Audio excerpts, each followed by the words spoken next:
The NBA is back, and we got reminded why "Where Amazing Happens" perfectly describes the league. Right off the bat, the Lakers are 3-1, and everyone's losing their minds about it. People thought hiring JJ Redick and drafting Bronny would backfire straight away, but quite the opposite happened. The Lakers had their best start of the season in 13 years. LeBron has given us a chance to see some of his vintage dunks, while AD turned into an almost unguardable two-way machine. At the time of making this video, OKC is another perfect score team in the West, and the Grizzlies are looking scary with Ja expected to have his revenge tour. The East Coast is currently still dominated by the Celtics, but there are signs that this conference might turn into a Royal Rumble as the season goes on. Hello basketball fans, and welcome to Hoop Vision. Today, we're talking about what the opening games have shown us, and also the reasons why an upset of power balance might happen in both conferences. Before we dive in, make sure to hit that subscribe button if you haven't already. Takes only a second, costs nothing, and will give you access to more basketball stories. Bronny may not get the credit for 3 of the LA wins, but if we could give him praise for something, it's for motivating his older man to continue playing at 40 years of age. It's insane that LeBron is this productive at this age, and if he keeps the same energy throughout the entire season, the West is going to be crazy once the playoffs begin. There's also another reason why this season might turn up to be historical for the NBA. This may sound like too big of a reach, but hear us out. LeBron has a case for becoming the oldest MVP in the league ever. Before you throw us into an asylum, just take a look at these numbers. Last year, the award went to Joker, who averaged 26, 12, and 9, while the Nuggets took the second seed in the conference. Right now, LeBron is averaging 23, 7, and 7, almost the same numbers when he last time won the MVP back in 2013, just a couple points shy. Yes, you may say, what about Luka, SGA, or even Tatum? Well, things aren't looking good for Denver at the very beginning, so let's assume Jokic won't take another one this year. Luka and Tatum might currently be the top 2 guys in this race, but still, it makes you wonder, what if the Lakers take one of the top 3 spots in the West? Will the league really miss the opportunity to have a once-in-a-lifetime moment by crowning the 40-year-old MVP? This would make the internet explode over GOAT debates, and if LeBron could pull this off with only Davis being an all-star on his team, he'd definitely add more power for his argument. Speaking of AD, he's been a monster in these first couple of games, putting up 34 points and 11 boards while shooting 57% from the field and 40% from 3. What else could you expect from your big man? It's insane how he single-handedly took over against Minnesota, which really makes you question what could happen if he stays healthy all season. Knowing him, that's too big of a stretch, but how cool would it be if he played more than 70 games like the last year while keeping up this style of play? It's not like we're not aware AD was already a beast, but something is different about the Lakers this season, which leads us to the next argument: chemistry and coaching. You probably remember how LeBron disbanded the 2020 roster after losing to the Suns in the first round of the 2021 playoffs. He added Russ because he wanted to win, and after that experiment, things went south quickly in the playoffs against the Nuggets in 2024. So this year, LeBron's goal maybe isn't to win a championship, but to have as much fun as possible with his son on the court. What does that have to do with team chemistry? Everything. LeBron is known to be highly demanding of his teammates, which can put a lot of pressure on guys in the league even when they don't want to admit it. Now that he's more chill about playing, it makes everyone around him more comfortable, and it shows. Guys like Hachimura, D'Lo, and Reeves are playing way more fluently than the last season. It may not be visible on the stat sheet, but it's obvious when you watch the games. They look like they don't have a single worry in this world, and that's mostly due to not having any competitive pressure on their back.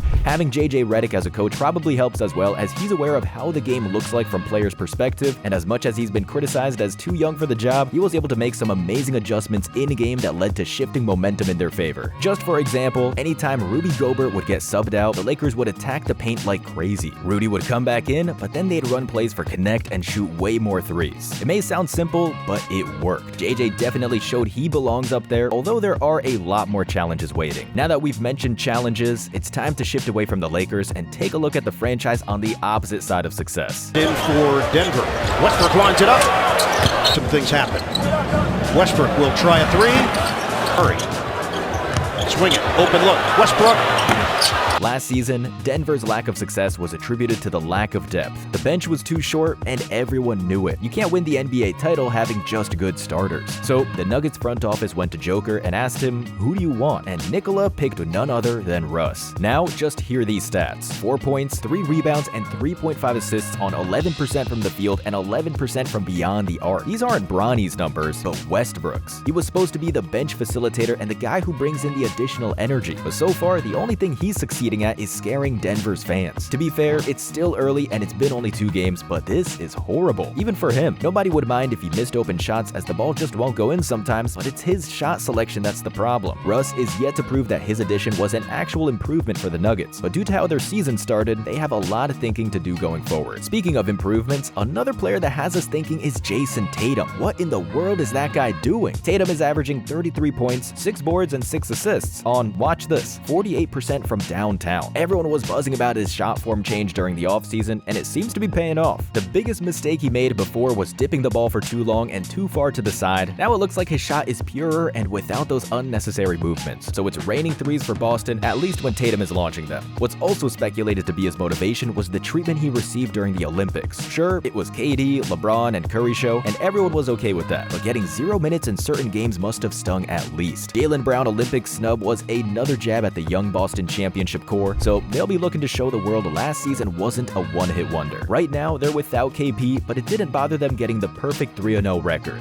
Another team in the East with the same record as the Cavaliers. But to be fair, their schedule included Detroit, Toronto, and Washington, so we'll see how they turn out to be during the season. One bigger reason for concern in the East are the Knicks, or at least what they're expected to be. So far, they've played some really fun basketball, and Towns really seems to be enjoying the change of environment. He's making threes, grabbing 11 boards, and scoring a solid 16 points per game, which is not where he wants to be yet, but he's playing way more relaxed than he was in Minnesota. When you have Brunson, Bridges, Hart, and Anunoby around you, there are infinite options on how to put the ball through the net. What also makes these Knicks scary is Mikal Bridges' offensive versatility. Although he's changed his shot to that monstrosity, he's at 40% so far beyond the arc, and he fits perfectly into Tom Thibs' system of leaving one prime scorer with his second unit. That way, whenever Bridges opens the game hot from the field, he'll have someone who's already been teammates with guys like Cameron Payne to keep the box score afloat while the main guys like Brunson and Towns get their rest. New York is projected to be the biggest rival to Boston in the East, and they might have a shot under one condition. Towns must step up. He's been in the league for 10 years and has never enjoyed the role of a bus driver. Now, he's in a perfect situation where he's not the first option, and if things align that way, he doesn't even have to be a third option. The Knicks have a pretty good arsenal, but they need a big who can protect the paint and rely on if the shots stop falling. If he can provide them with that, then the Eastern Conference Finals between Boston and New York will probably average insane viewership numbers. In business terms, the league would absolutely love for this scenario to happen, and everybody knows it. It's not like they'll have a hard time orchestrating it either, since the other big dogs in the East are looking not so good. The Bucks have embarrassed themselves by losing to Brooklyn and Chicago, while Philly is still waiting for PG and Embiid to start playing. Still, considering both of them have a total of 2 healthy knees, the league shouldn't be worried about the 76ers, at least for now. That's it for today, Hoop Fam. We hope you've enjoyed this video. Let us know in the comments, who do you think is the biggest surprise this season? Thank you for watching and growing this channel. Make sure you don't miss out on more NBA stories by hitting that subscribe button. See you in the next one.